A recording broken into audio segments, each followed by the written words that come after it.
can do that. I could do that. I'll do that. Let's do that. Okay.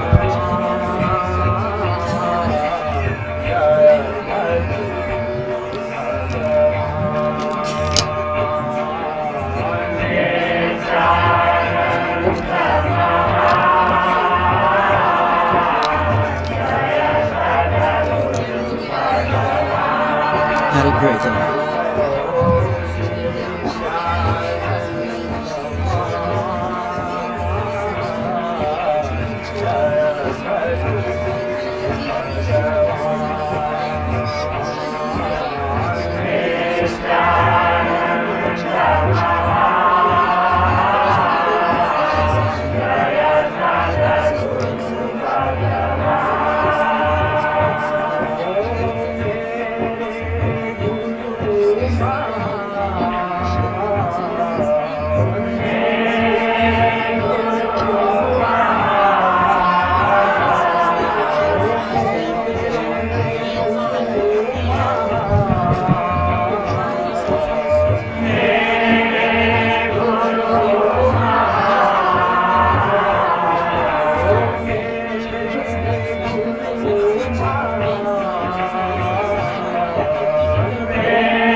So we'll let this chant bring us into awareness.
I forget everything. What's your name?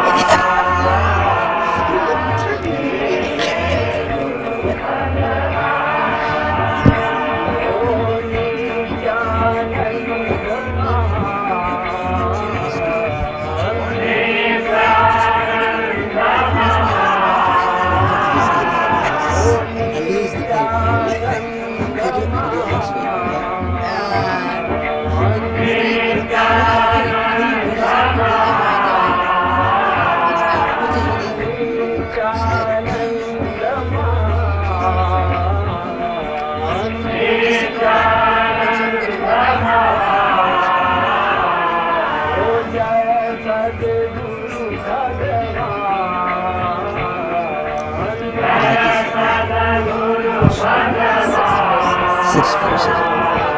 7. Just 6 would be good. That's what it is. Okay. Is it long?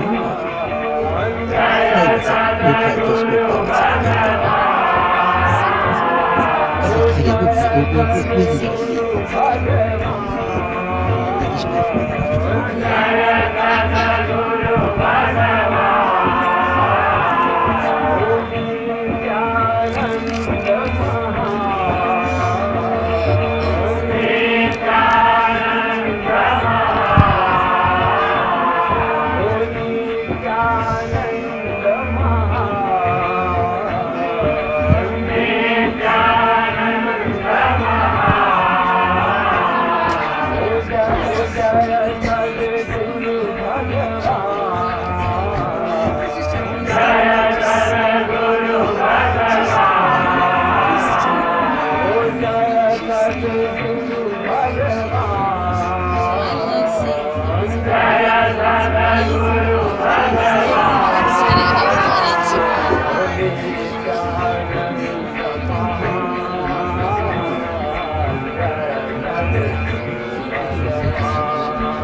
Shivoham, Shivoham, Shivoham, Shivoham, Shivoham, Shivoham, Shivoham, Shivoham. Mano buddhya hankara chitani naham.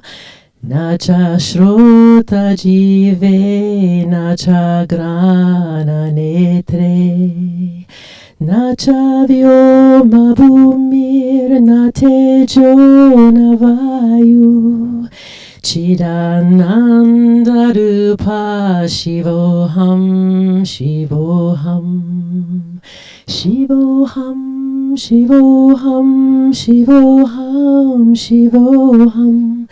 Shivoham, Shivoham, Shivoham, Shivoham.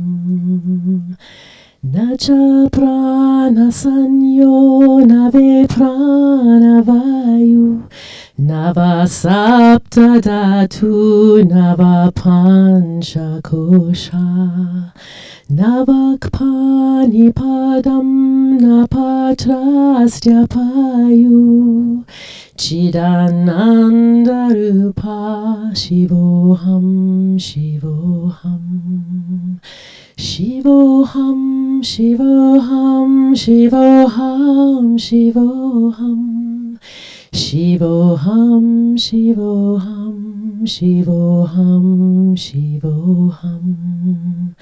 Namedve sagana me lopa moho madoneva me neva matsarya bhava na dharmo na charto na kamo na moksha Chidananda Rupa Shivoham Shivoham Shivoham Shivoham Shivoham Shivoham Shivoham Shivoham Shivoham Shivoham Na punyam na papam na sukyam na gukam Na mantro na tirtam na vedayanya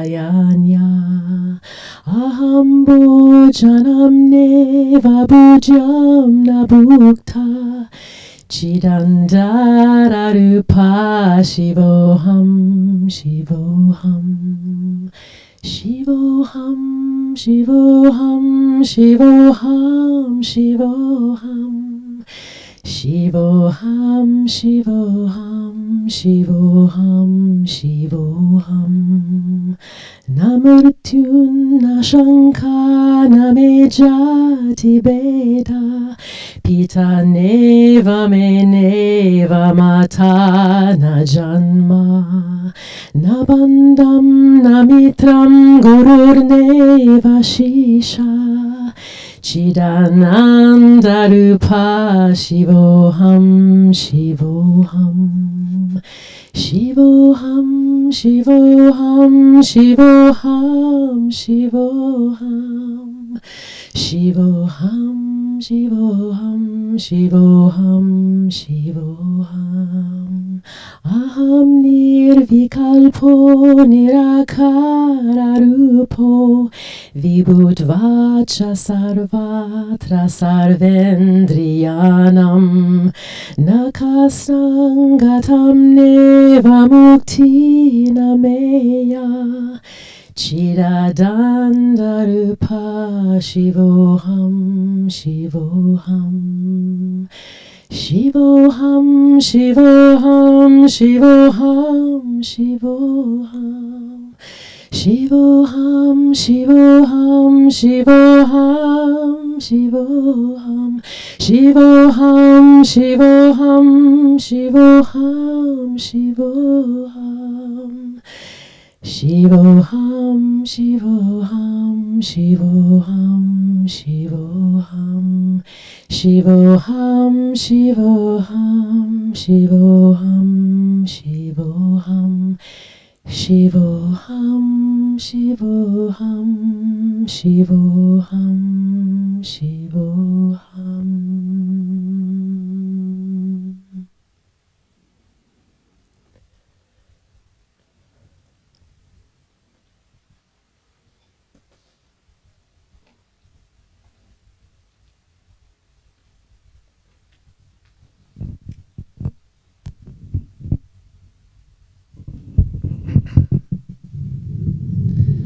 Let's remain in that awareness, Shivoham. And I thought I'd start just a little invocation of Dujam Lingpa's song of Tantric Gathering again.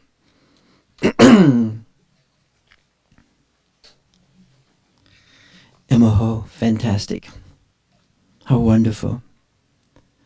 And the perfect time is the evenness of this primordial purity of this moment. And the perfect place, this highest pure land, the Dharmadhatu, the stainless space of phenomena. And the perfect teacher, the Dharmakaya, Buddha as primordial awareness, the guru of self-revelation, and the perfect retinue, the companions, the victorious ones, the infinite forms of this pure awareness. The perfect teaching, this secret mantra, the sound as subtle vibration. Come to this tantric feast of celebration, this manifestation of all encompassing equal purity. The perfect time is primordial purity's vast expanse now. And the perfect place is your own embodiment. And the perfect teacher, the Lord, the Vajradharas, the awareness holders, the nature of human awareness itself. And the perfect retinue, the assembly of Nirmanakaya's magical manifestations, luminous flesh. And the perfect sublime understandings, the direct path of the primordially pure, great perfection, completeness. Come to this tantric celebration of the radiance of the light. And finally, in this moment of this joyous, fortunate age, the perfect place is here and now, wherever. And the perfect teacher, the innermost guru, awareness, innermost awareness. And the perfect retinue, companionship.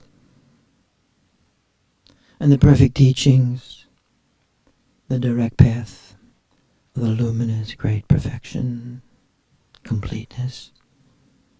Come to this tantric feast celebration of those fortunate in karma and aspirations.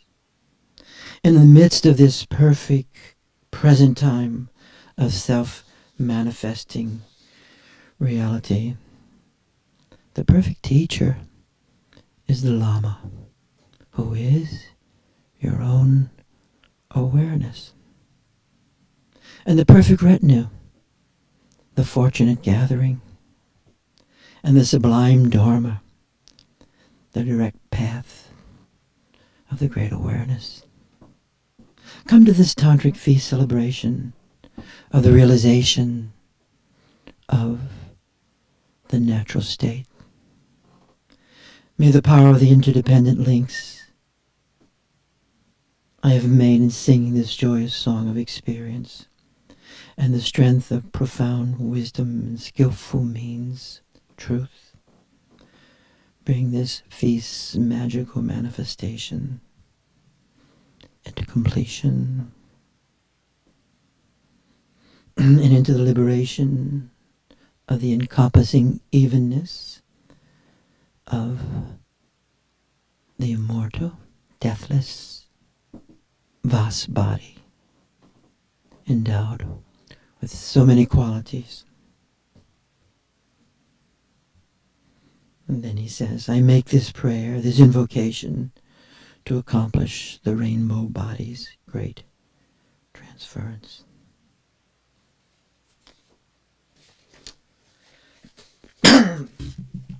So let's still remain with our eyes closed for a little while. I think a little later today we'll have a matrix and focus on the transmission of the energy through each other and to each other. But first, drifting back to this topic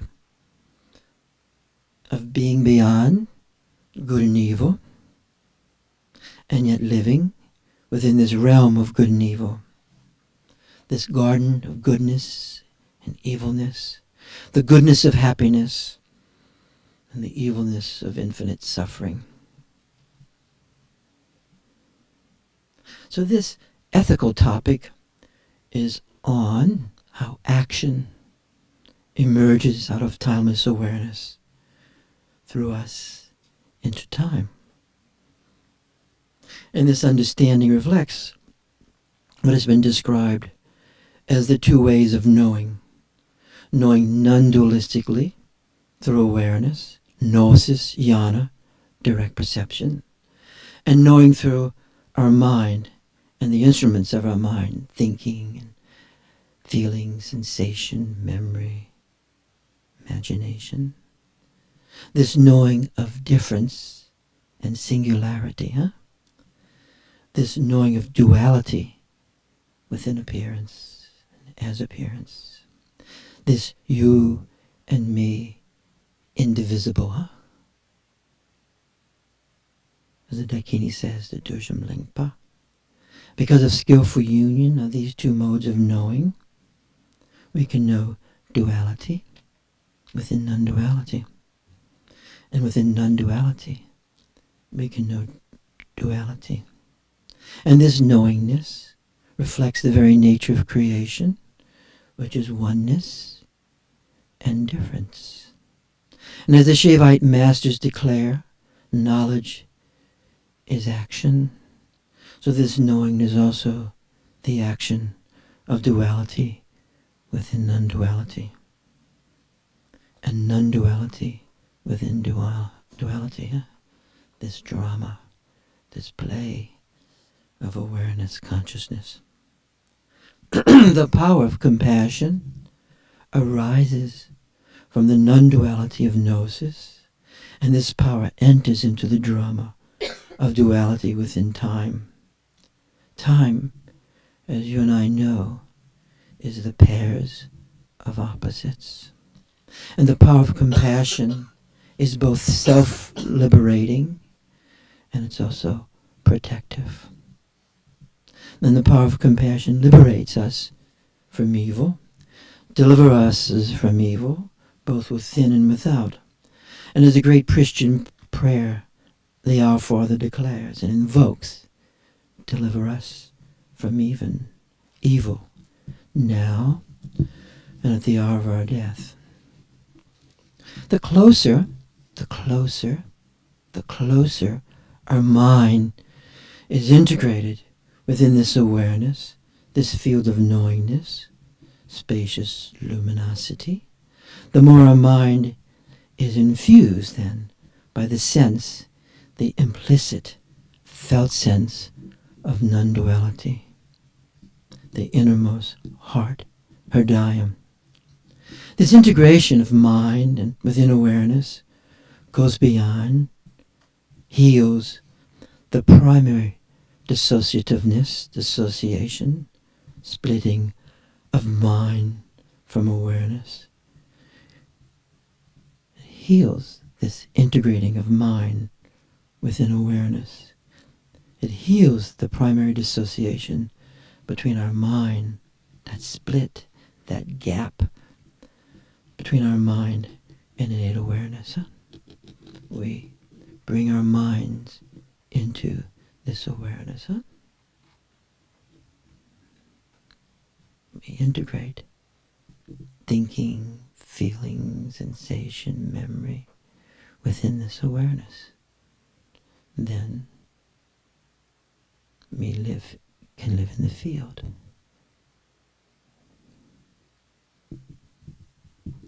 The further our mind is distant, separated from this innate awareness, in this innate relatedness of primordial awareness, the self-manifestation of non-dual knowingness, non-dual awareness, the more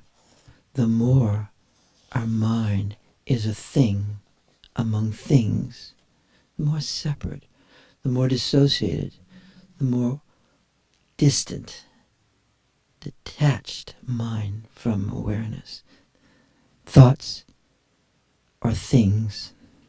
Feelings are things. Sensation, thing-like. Drivenness as thing-like. Subjectivity, both as self and otherness, thing-like.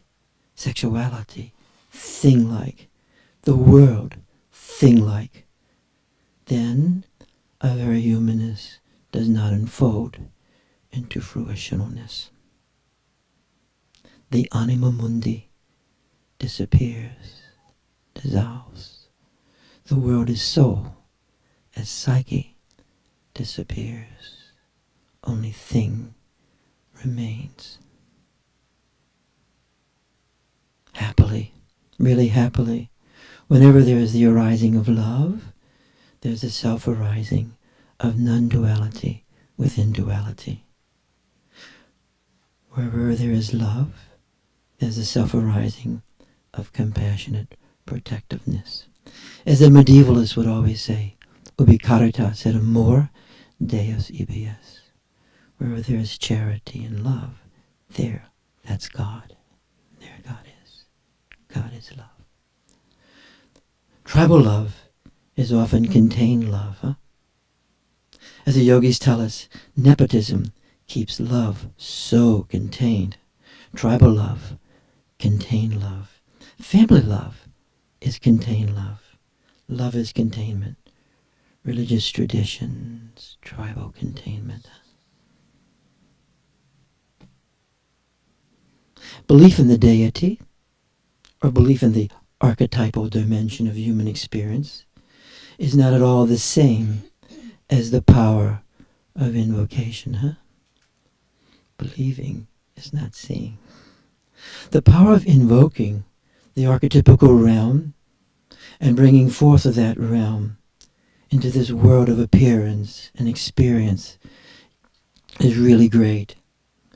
Invoking and bringing forth the power of the archetypal into situations of flesh is magical realism.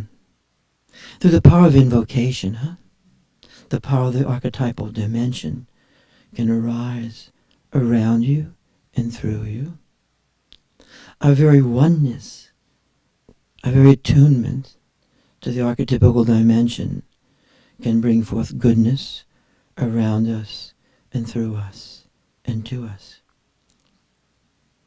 And just as the power of evil can come forth through you and us and around us, suffering comes through us.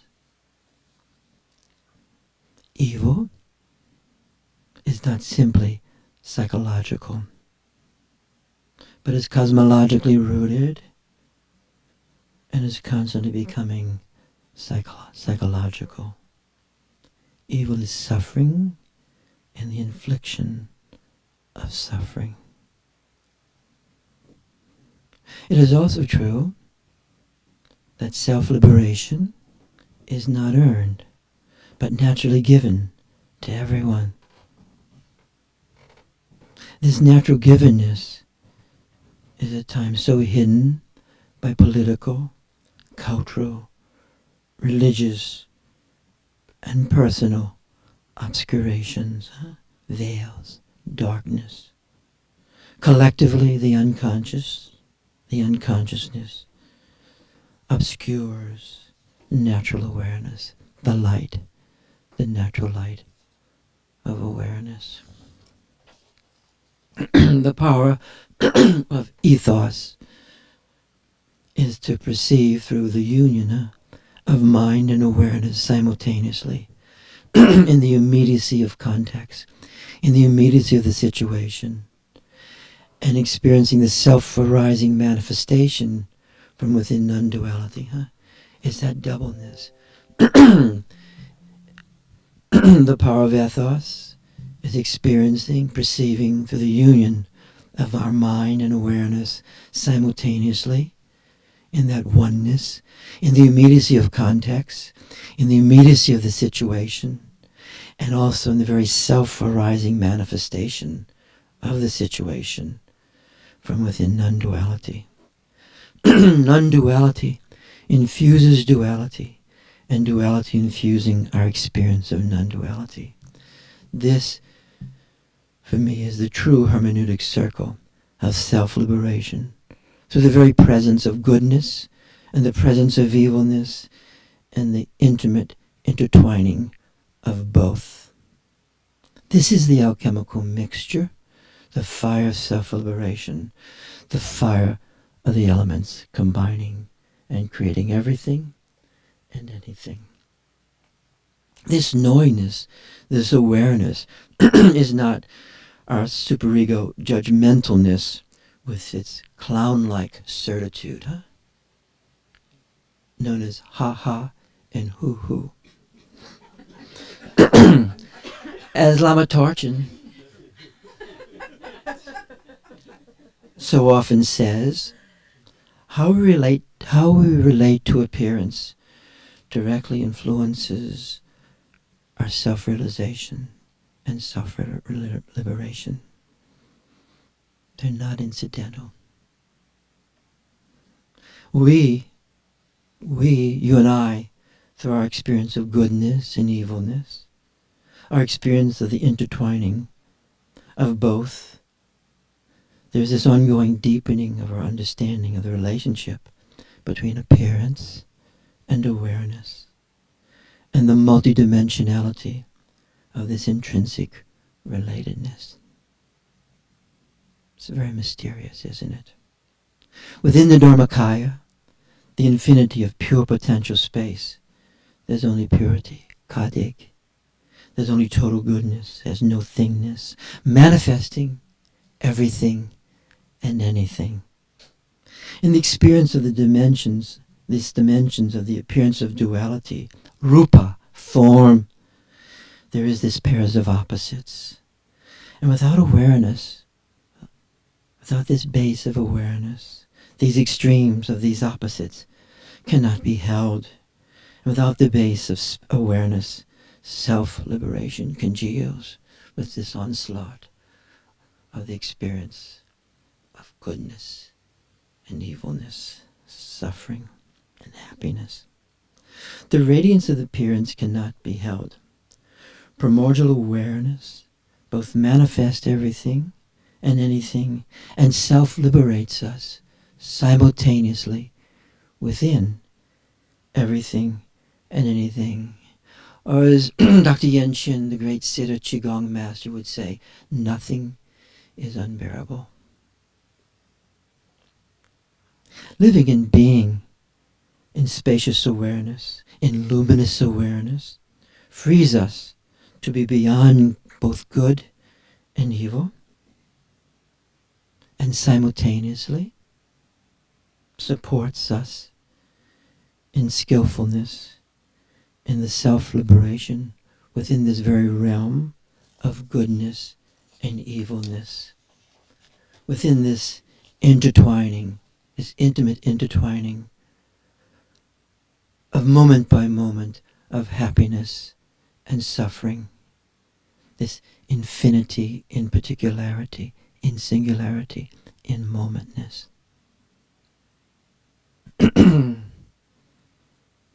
You guys following this? Happiness, suffering, evilness, goodness, path of liberation. The power of compassion is the power of mastery of self-liberation through action. The power of extension and cutting through phenomena that can free our person from configurations of mind, configurations of compulsive actions, and even configurations of situations. The power of extension can free at times others from compulsive minds and actions, situations. Frees us from the demonic, to use that language. Cutting through liberates, seeing through liberates. Simultaneously seeing and experiencing the purity of all beings as being. Simultaneously seeing and experiencing the purity of all beings as being itself. And experiencing the evilness and the goodness intertwined with all beings as forms. Evilness and goodness is not simply a function of rational responsibility, as our perverted superego dimension conjectures. Awareness, the light, intensity, metabolizes everything and anything, dissolves everything into light. Everything as food. Good and evil is not simply a function of choice. The very cosmology of a person brings within itself goodness and evilness, love and hate, drivenness and openness, happiness and suffering. The love of goodness and benevolence is given just as is the compellingness of the pleasure of evil and the pleasure of destruction of psyche. The love of the infliction of pain on self and others, the love of Thanatos.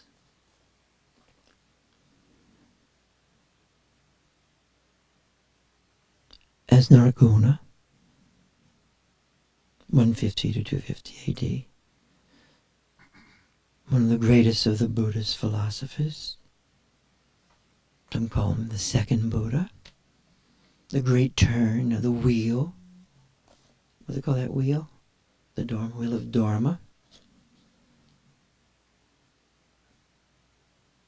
Says over and over again, amazingly so,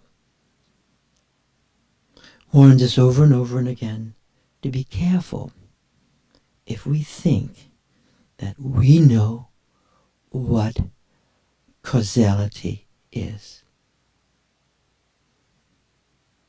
He says it is impossible to explain the relationship between cause and effect and how this relates to entities.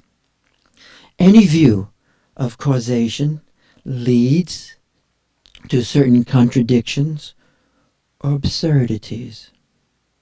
Narjuna argues that causal production is really impossible to think. Huh?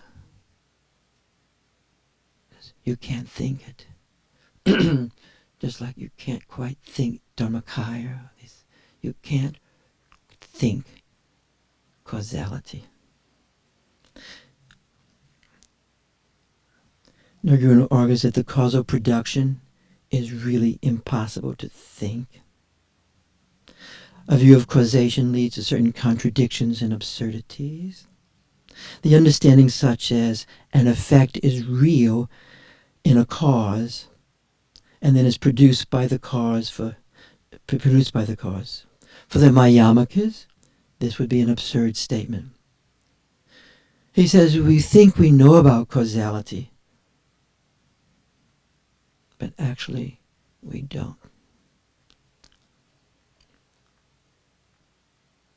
Following this, he also, following the same cause and effect challenge or deconstruction of, I think he was reborn as Derrida. Even Narguna, in his brilliance, was incomplete though, huh? He was incomplete, not wrong, but incomplete that he was in emptiness alone, not bringing forth the understanding of radiance, luminosity. But his step was a vast step in bringing forth the cosmological underbelly as source, primordial source. I'll do a little something. I think I would like, if we can bear it, I think I would like to go through maybe one or two sessions on a review of causality, from causality to field understanding, huh? And going through Buddhist causality, not easy. Western causality, then into the Persian, the revolution, and then going into the unfolding of field theory, and then into physics, and what that means in terms of understanding archetypal life. But it could really be boring.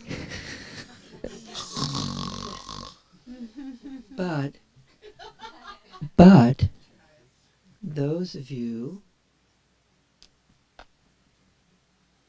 in your study of psychology, ha ha hoo hoo, and the arbitrary, what do you say when you construct something arbitrarily? The construction of causality, huh? Have you been through that? The construction of causality in psychology? And also the construction of causality in life. And yet it all disappears over time. The causal, huh? Say yes if you're understanding what I'm doing here this morning. Yes. So I would like us to do that, if we could, bear it, including yours truly. Just do some brief going through the ancient understanding of causality, bringing in nirguna. Not easy. Deconstructs everything and anything. And then moving into the tantras a bit, and then into Dzogchen, non-causal, and then into Western thinking. Because causality, every conversation we have is causality. It is a contrived thing in so many ways. We get comfort in causality, right? But Nirguna is very serious about this. Nirguna? Say it again? Nagarjuna, thank you, great. And then I'll tell you some of the texts you can read of his. So, if you'd like to do this, you should let me know, okay? I really mean I would like to do it, but we got to do it together, sort of. Like it's because it's not easy to unthink causality and see what remains, huh? What remains?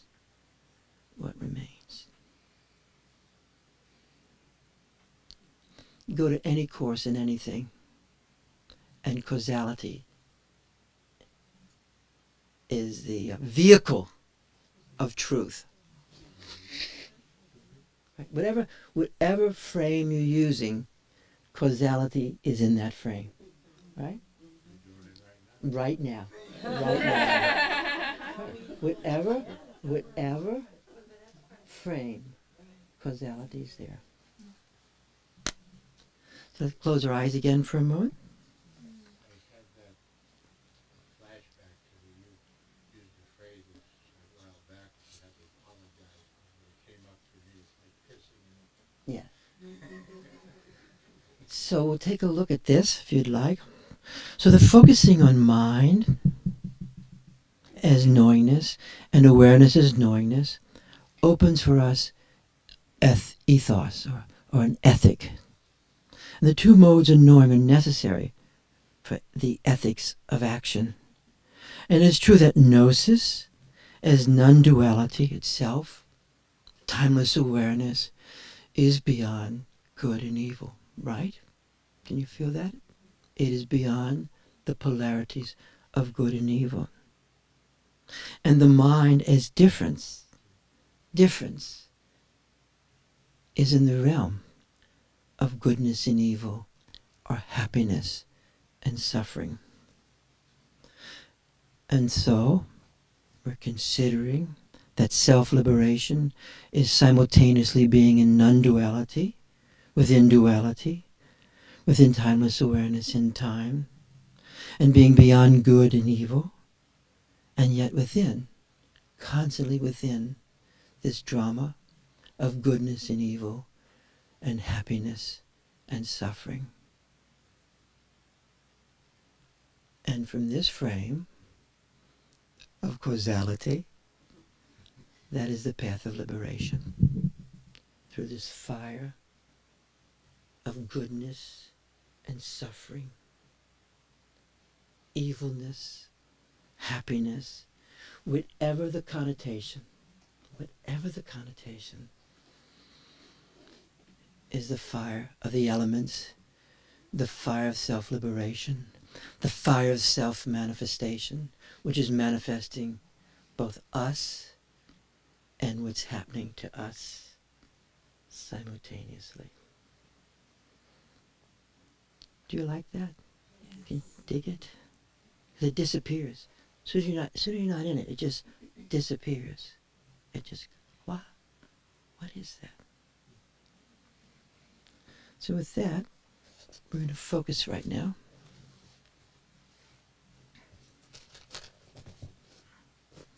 Today's a potpourri. So I'm going to read you a bit for about 15 minutes, one more text, and then we'll do a matrix, okay? And we'll just work on the light and the energy.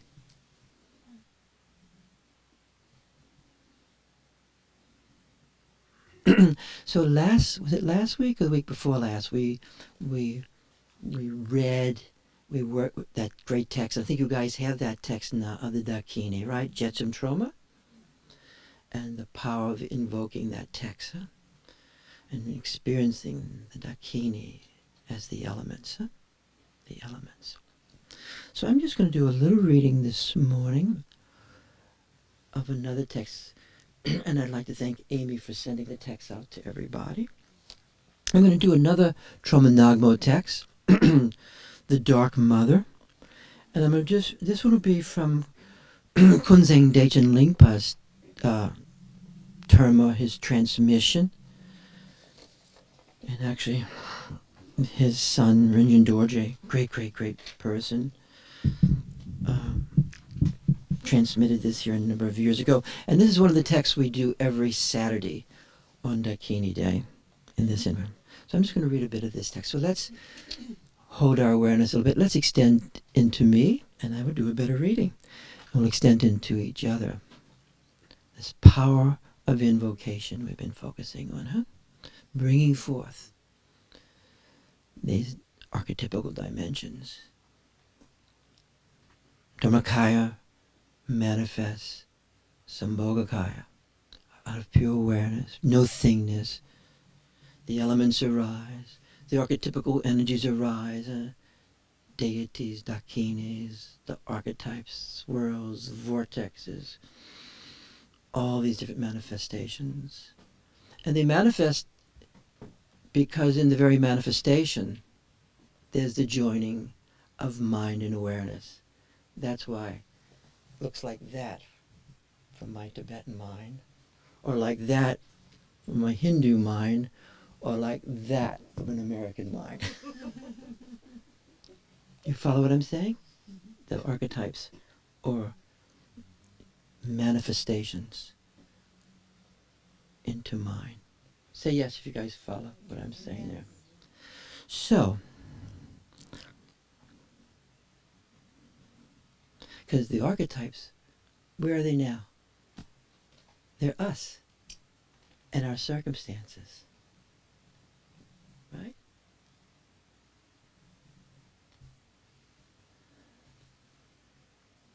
The planets are archetypes, archetypical energies, huh?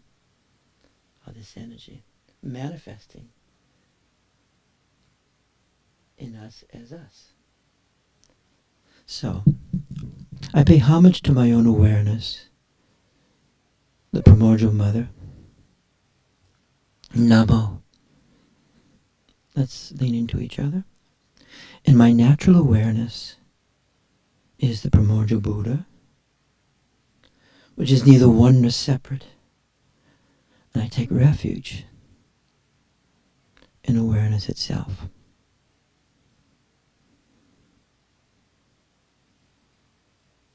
For all sentient beings, their essence is the Buddha. And so I cultivate this awareness of great natural liberation. Pet or Pat. I embrace the recognition of my own nature, And I offer my experience of appearance and existence as the manifest ground. So I offer my experience of appearance and existence as the manifest ground. And so I go beyond obscurations and the one obscured, freeing myself from obscurations and the one obscured. And I rejoice in the primordial exhaustion or dissolving of everything into ultimate reality. So please turn this wheel of self-liberation of our own awareness. And I wish to remain in the nature of this indestructible awareness, the Vajra. And as we read these texts, we attune ourselves to the felt sense of what's arising. And I offer the mass of virtues into this great expanse. Pat, pat, pat. Pat. My emptiness awareness, naturally arising, is bliss and emptiness. Bliss and openness. And this is the essence of the Dark Mother, primordially complete. When there is no searching or accomplishing a deity from the outside as otherness. So this invitation, this invocation, is very direct. Aveshayam Pem Pem Za. But in this way, all phenomena of appearance and existence arise from the space of awareness, primordial awareness, ground. Empty in essence, luminous in nature, rising. This inseparability of appearance and emptiness. Om Ahum, Om Ahum, Om Ahum. But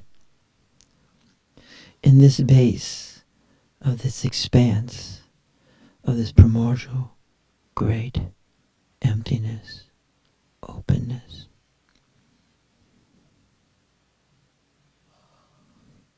all appearance and existence are formed through dependent origination. And the naturally perfect, self-arisen charnel ground,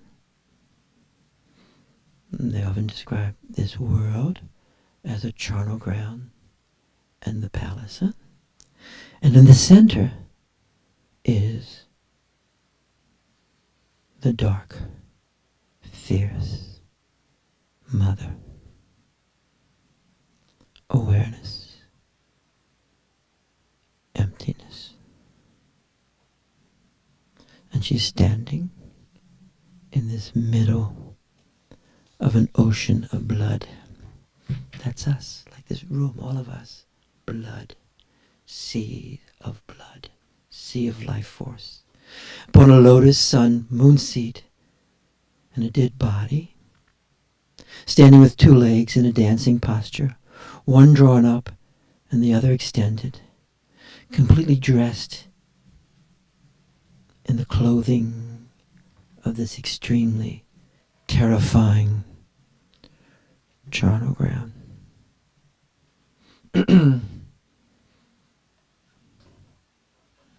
You'll see in this text so often the word terror arising, Not as neurosis, but as the actuality of existingness. A dry cone in the right hand, a blood-filled skull cup in the left, blood, life force. And in between the locks of her hair is a pig grunting, facing the sky, symbolizing not knowingness. And like the rays from the sun in the different directions, the dakinis arrive, and the nature of the four activities. This magnificent display of emanations. There's this display of emanations that's to teach and liberate everyone. So all this manifestation is one form or another way for us to become liberated. And they're assembled in this innumerable and inconceivable throng. And completely terrifying is this mandala, this field of the Great Mother.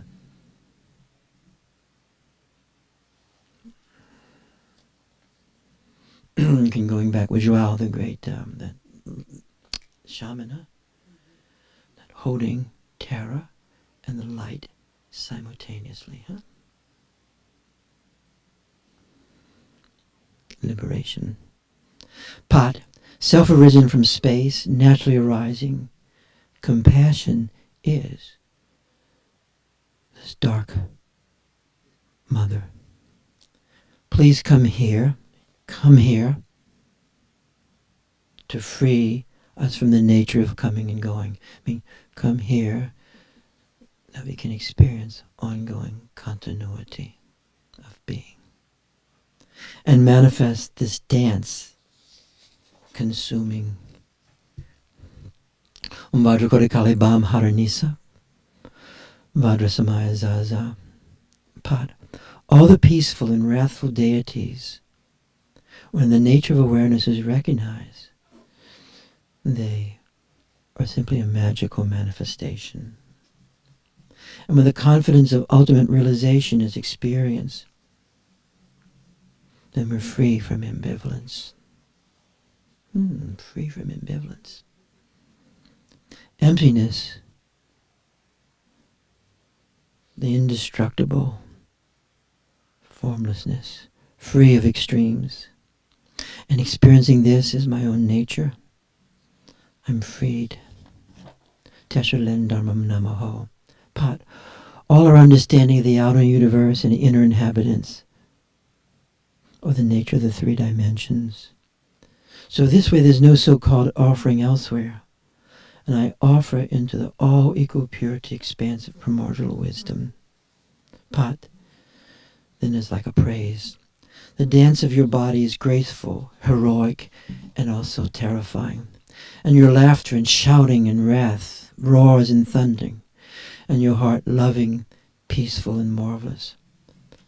I embrace you who possess all these different moods of primordial wisdom, like the stars and planets reflected in the sea. And this is the manifestation of the luminous form of primordial wisdom, gnosis, and has shown all the various aspects for the purpose of self-revelation. So I embrace and praise this mandala of life. Pat, the confidence of the view is that there are no gods or demons. The confidence of meditation is no meditation and no distraction. So in this frame, there's no distraction. Everything is integrated. And the confidence of conduct is the great compassion in every situation. And the confidence of result is the all-equality taste of happiness and suffering. Om Dharmadhatu Korikalibam Haranisa Ahum. Then it ends with saying this. Fortunate children who practice in this way, your awareness, which is self-arisen from the very beginningless beginning, is a form of wisdom which is beyond cause and condition. It is empty of any object that can be obscured with negative actions. So all the phenomena of samsara and nirvana are themselves the miraculous display of awareness alone. And this naked, unborn awareness and emptiness cannot be described by anyone. And the experience of samsara and nirvana is one's own awareness. So the beholder of samsara. And the beholder of nirvana is awareness, our own radiance, which appears of all the tapestry. There's none other than the ornament of this basic space.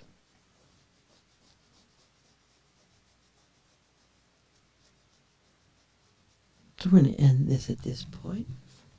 So let's create a little geometry right now, okay?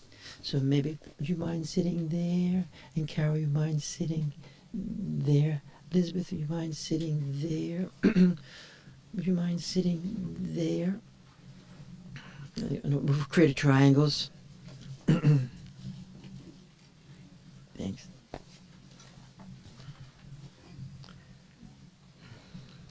And we can move this maybe back or something out the way. Okay, let's have, we'll start off with one person coming and then we'll start having 3 people here and 3 people there. So let's just focus on where everybody will be in today. So maybe one person can come to the middle, if they don't mind. Can leap into the pit.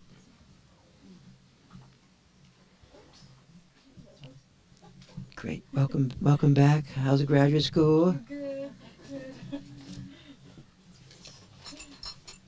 There. Thank you. So let's all focus, okay? Any mind if we touch you? No. Okay. And would Dawn mind walking around while we're touching people? Dawn, is Dawn here? Yes.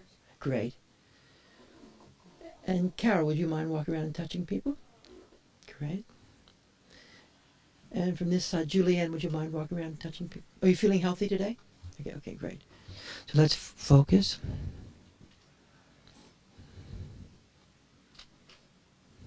So let's extend to the person, the light extending to the light. As you and I feel the light of awareness in our bodies, in that openness, in the particles, then the light extends to the light, inside to inside, both cutting through, opening up, and metabolizing what has to be metabolized. So in a certain way, when you have a conjunctio of a group, the metabolization that takes place, the cutting through, the opening of phenomena, the dissolving of configurations of fields of mind and energy is much more direct. And then as the grace of the archetypical arises and the dakinis start to come forward, then there's the power of the archetypal that is also dissolving what has to be dissolved. Say yes if that's making sense for you.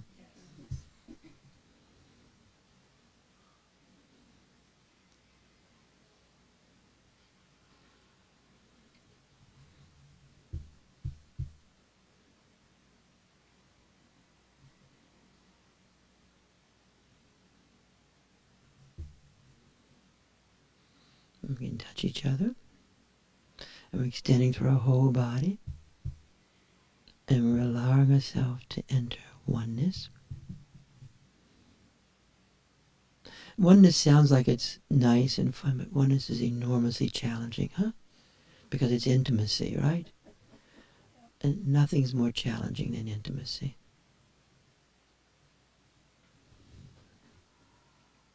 You guys follow this? So let's extend again. And let's extend to through our bodies. And let's extend to each other throughout the whole room. And let's extend to the ancestors, our mothers and fathers. Let's extend to everyone who's passed in the past year. Let's extend in this mutual support to the great yogis we know.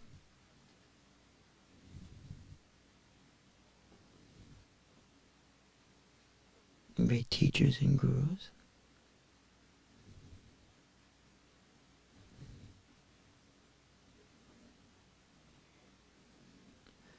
Let's extend to the guru as awareness itself, the self-revelation function of awareness, self-revealing. Let's hold that guru for a moment. Guru's not a person. Let's hold that energy.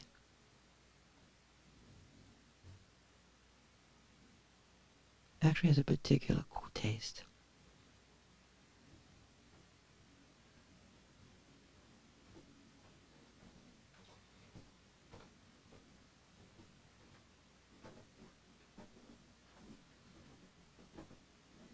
Let's extend to our friends on Zoom. Let's extend to the different traditions we participate in. Themselves fields of knowledge, information, and light articulated over the centuries.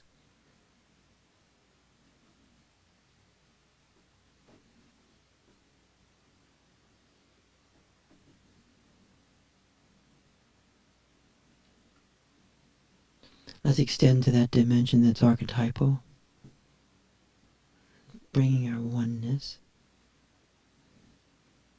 So for many of us, it's also dissociated. It's not experienced. It's unfelt, unknown. Huh? It becomes a belief, a creed. You believe it like a little creed, like believing in the raffle. But it's like really invoking it, having a sense, experiencing that dimension in our life, manifesting. Either apparitionally or through events.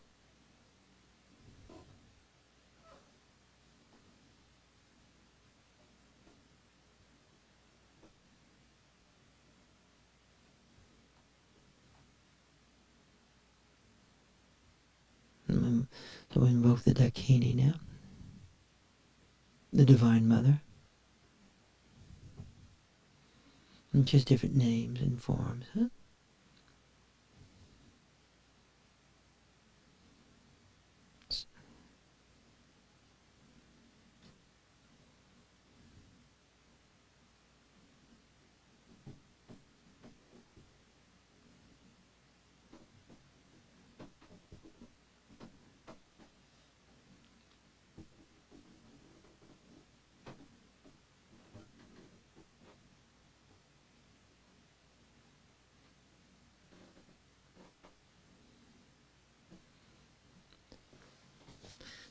And now, so the first person that sits in the group, they help organize the whole thing, right?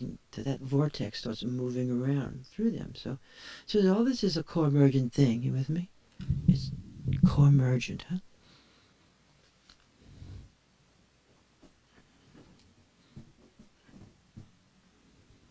Co-emergent process.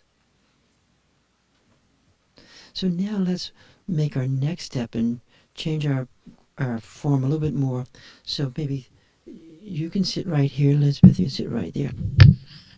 Okay. And you're going to turn that way. You're going to turn that. We're going to have 3 people here. Are you healthy today? Why don't you sit here? You're going to turn that way. Yeah, we're going to now have 3 people. Then 3 people there. Okay, 3. 1, 2. Because we're going to have people sitting in front of us, okay? So we have 3 people. And we have people sitting in front. So 1, 2, 3. 1 here. So maybe 2 more people come. Thank you so much, okay? Great, thanks. You can stay longer. 1 more person. So let's have 3 people. Yeah, 2 more. 2 more people. Everybody can do this. 2 more. Great. 3 people. Fantastic, okay? And then we're going to put that chant back on, if that's okay. Can you walk over there? Just press the little button. We might lower it just a teeny little bit. Okay. So we can, we're going to, and you can think about the skillful means. Maybe we'll go through that again as we work with each other. And the energy this morning.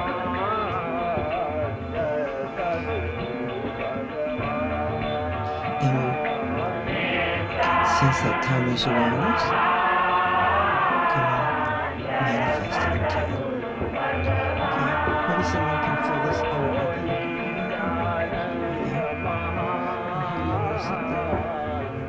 Okay, change back.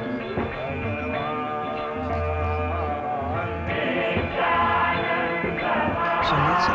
And then we change people around. And so that's what we focus right now. And you can feel free to do some things, including bring people into the heart. If you're going to bring them into the heart, we're going to be active. If you're sitting, you want to be active, okay? If you're, and if you get tired, you can leave and take a rest.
Jaya Sada Guru Bhagavan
I think that can be turned off now. It may shut off automatically. And we'll just focus for a little while.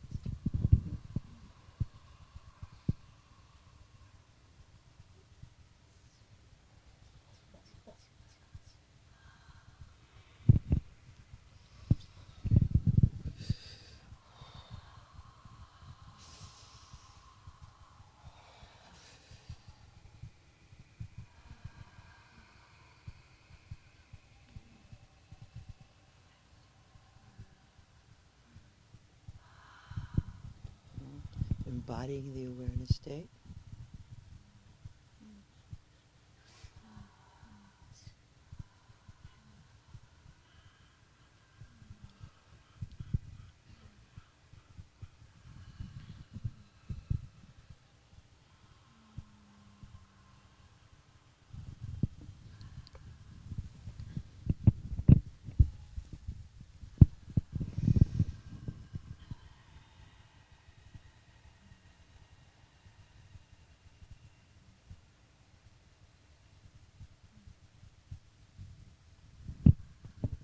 I'm going to pause.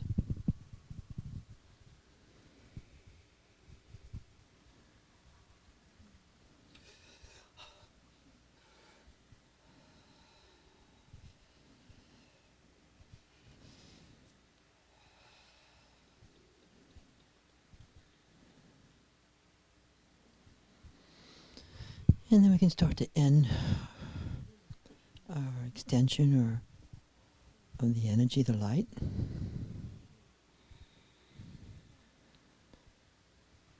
We're going to sit quietly for a little while.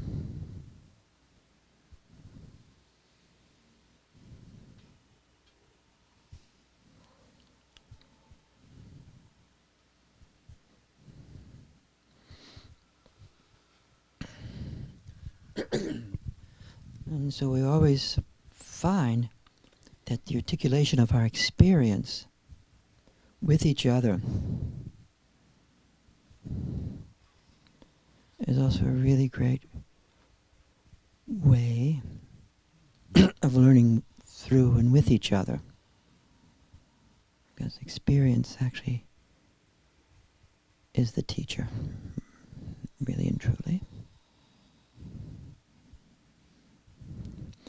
So I'm going to pass the mic around to different people, and if you wouldn't mind, very briefly, simply articulate what your experience has been the past few moments, minutes. And then, you know, as we do that, we sort of suspend our mind, right? And we go into awareness, and we watch or experience what's arising, and we put that arising to words. And that metaphor covers a lot of territory, including the experience of timeless awareness being manifested through us in billion zillion situations. Huh? We're learning to integrate our mind deeply into this awareness field. And so we're learning to see through the field, to feel through the field, to touch through the field, being touched by the field. Feel the self arising.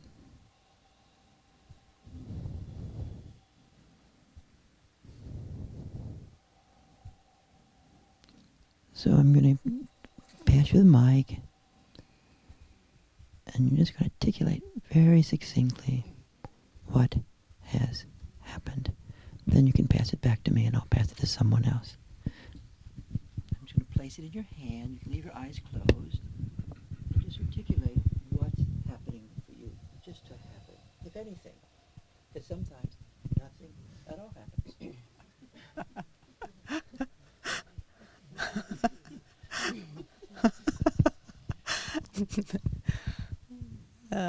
Nothing at all, just not happened.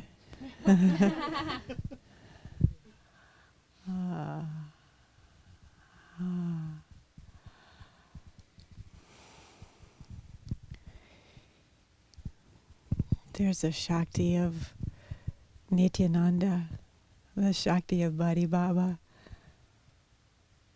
that transmits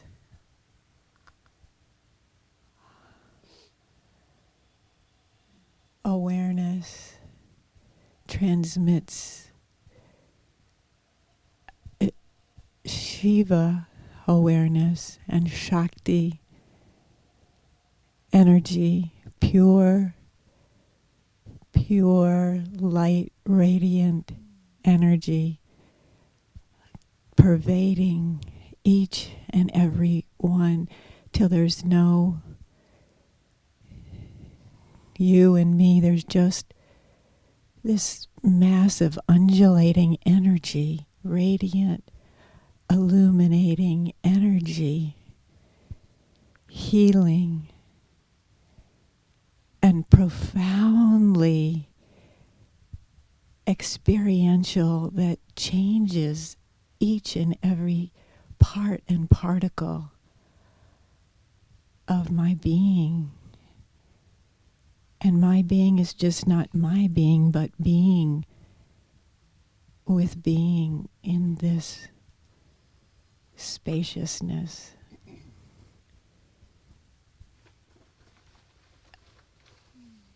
It's a gift that is so profound that I don't have expression for the heat and the radiance that is conveyed. Thank you so much. And Martha, you can just close your eyes and then something's going to arise and you can go to it. Glad to have you visiting back here. Me too. So glad to be back. When I was sitting in the middle, I felt such light coming into me and then going out to everyone. And it was, I just felt such an opening in my heart. And I felt strength, but the strength was this compassionate strength. It was a feeling of not like necessarily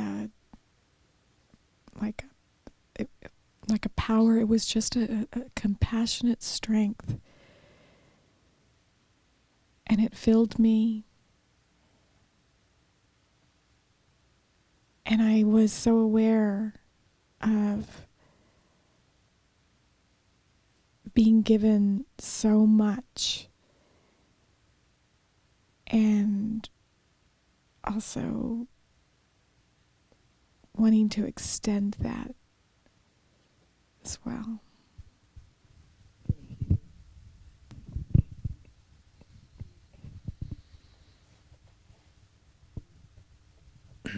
Carol?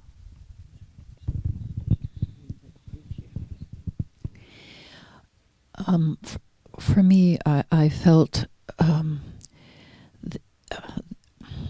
like I was a part of an immense web of light and energy, and that was all of us together, the strands of light, and then there would be these powerful surges, these power surges that would just move through these strands as connections were made and, exploded and then subsided some and then would explode again, and just a lot of the interconnectedness of all of us creating this beautiful web of light and informed by a much larger piece. You just pass it to the person next to you, or is it going to start passing around? Just briefly articulating what's happened.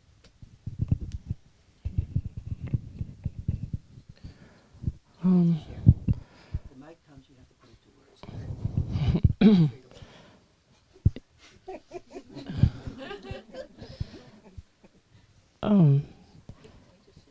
the experience coming to me is, if I am causality and it's not rip away, but I step away from time and I step away from judgment. And the particulars are dust that goes away from me, causality. Then what do you see?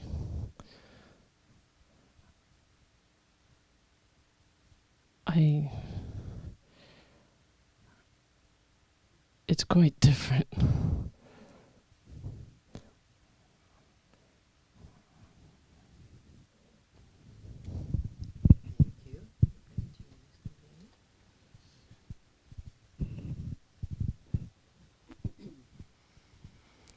There are no steps. There is no sequence.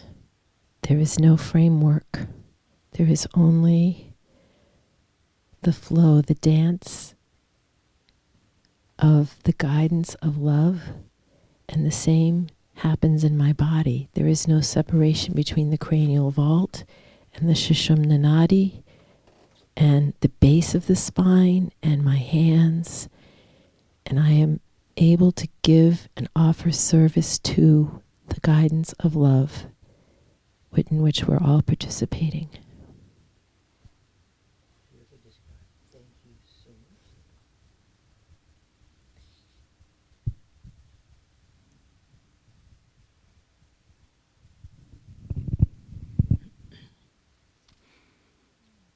I had a sense of being in an Egyptian temple or pyramid, and just melting, and light flowing in from above and then coming to me and then flowing through me. And yeah.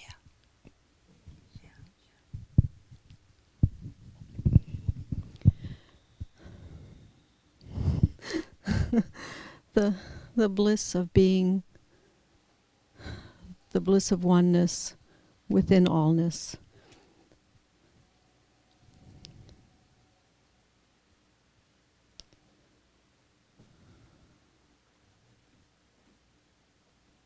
The laughter of dakinis.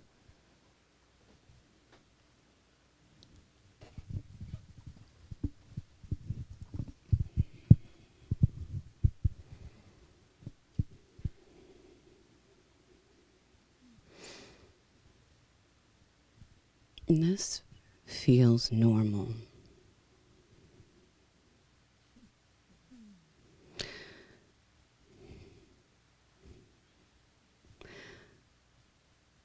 The normal of the fiery dissolving of whatever.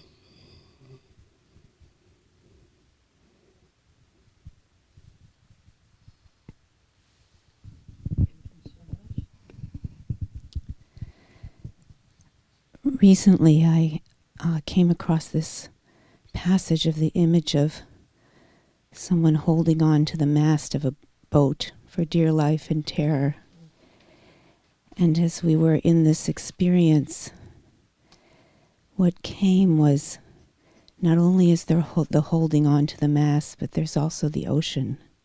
And that as much as sometimes holding on to the mast for dear life is the experience, the ocean is just as much, if not more,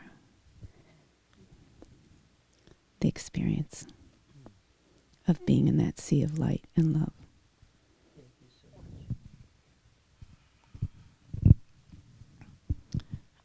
Looking at the wick of a tea candle that's burned out and then being pulled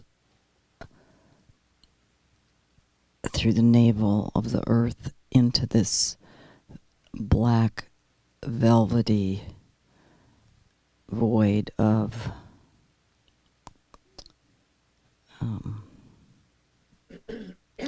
seemingly nothingness with shades of terror and shades of just potentiality. And then that turning into a black upon black, emerging dakini that then turns into a white dakini. And then Nityananda's head appeared out of nowhere and merged into my skull.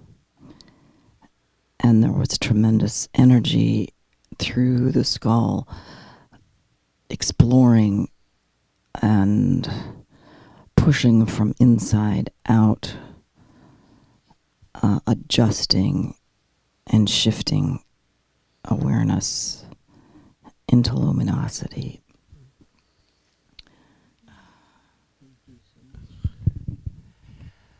I think that Marla and I were somewhere in the same place. My experience was as a really turbulent wave, and we were all separate turbulent waves in this huge sea. And so we were all part of the sea, but we were all individual waves. And then at one point, I opened my eyes and I looked up, and Tom was standing up, and it was, oh, Neptune's here. and I went through this kind of, oh, it's okay, it's Sambhogakaya, Neptune can be here, it's fine. It's not a threat.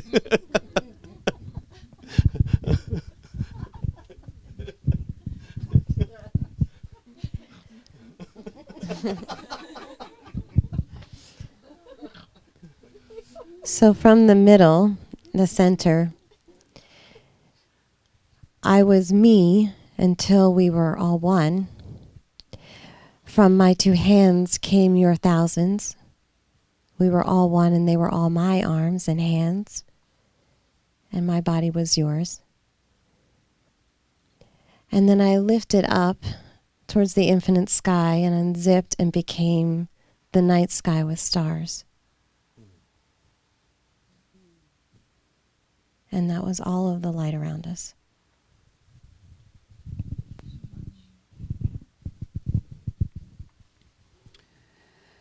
I felt suspended sort of at the edge of the horizon, and grateful for the connection and the wholeness.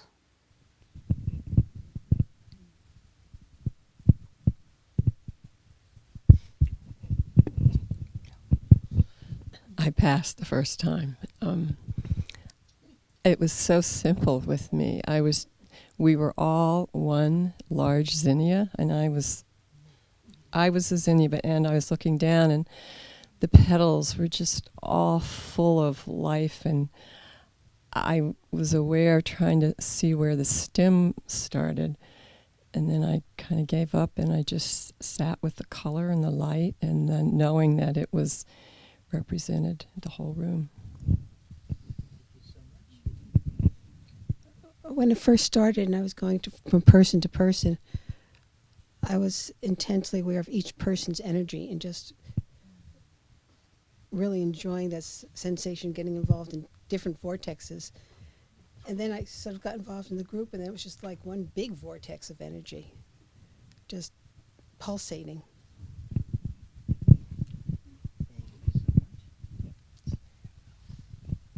Thanks. My experience was one of being lost in a good way. The beauty of anywhere, anything, open and without judgment. Just we think of lost as lost, and lost was actually very free.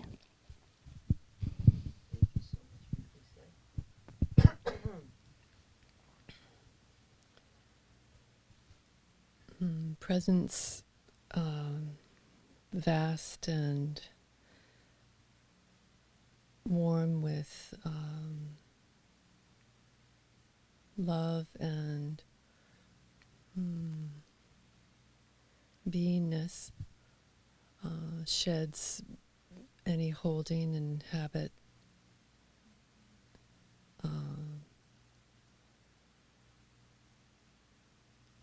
Blazing sparks of infinitude.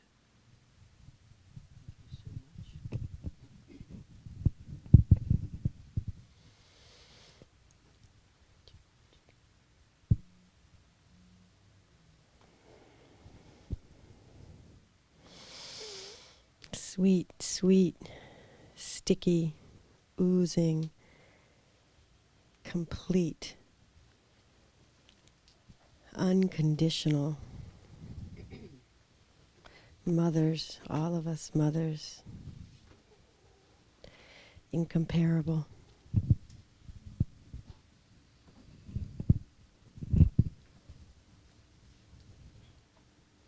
I felt the intensity of the dark mother around, in, connected to, and then light in that, kind of holding both the dark and the dark fierceness and the ferocity, and then the sort of pure, white, easy light of just being. Thank you so much.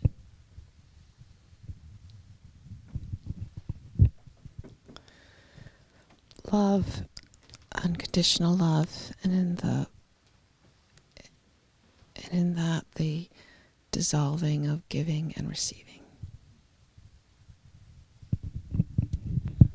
I had a couple of interesting experiences. I was lucky to be touched by two different people, and when my mom was touching me, I felt like a Hershey kiss, like on my head, like energy sort of like peeking into almost like a mohawk, which then sort of invoked this sort of feeling of the Buddha almost, which was interesting. So there's a lot of space in my chest, and then came up into this little peak, and then it sort of turned into like a flower, like a lotus flower, over my head. And then I forget your name. You are amazing. So when you came over, I was so lucky you stayed with me for so long. I actually felt like I didn't know where your hands were, because you touched me in my back and then my shoulders and then also my head, but then I felt like I had 6 hands on me, and so I didn't know if it was dakinis or if you had like 6 hands.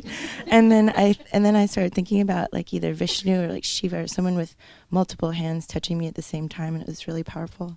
It's really cool. So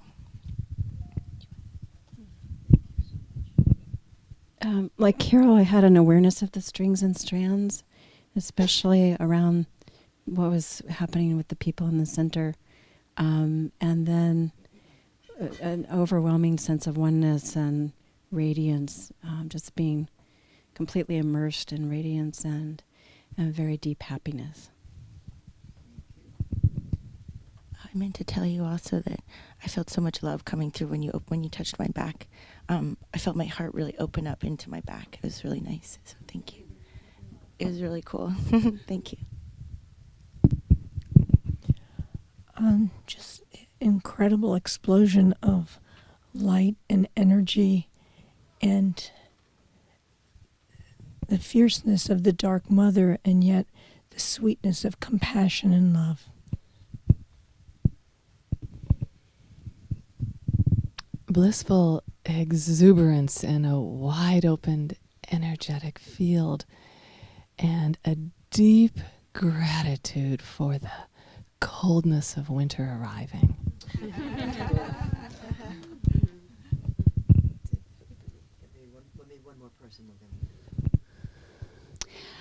I experienced feeling that I was the embodiment of the Dark Mother, and in that, and the Dakini, it was this experience of strength and stability and courage and the darkness and power of that.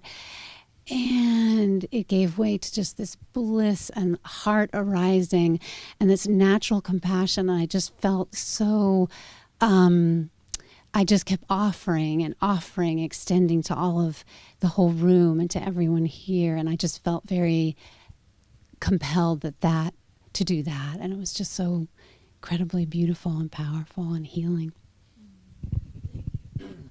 Thank everybody for being here today. We can rub our hands together, place it on our heart. So we're ending the session, but we're not popping out of awareness. We're as we seal, these little sealing activities are like symbols that help sustain and that we remain in this awareness state. Thank you guys, and see you all next week. Hasta la vista.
That's my favorite movie, Alien. Oh my god. Okay, I'll call you later, okay?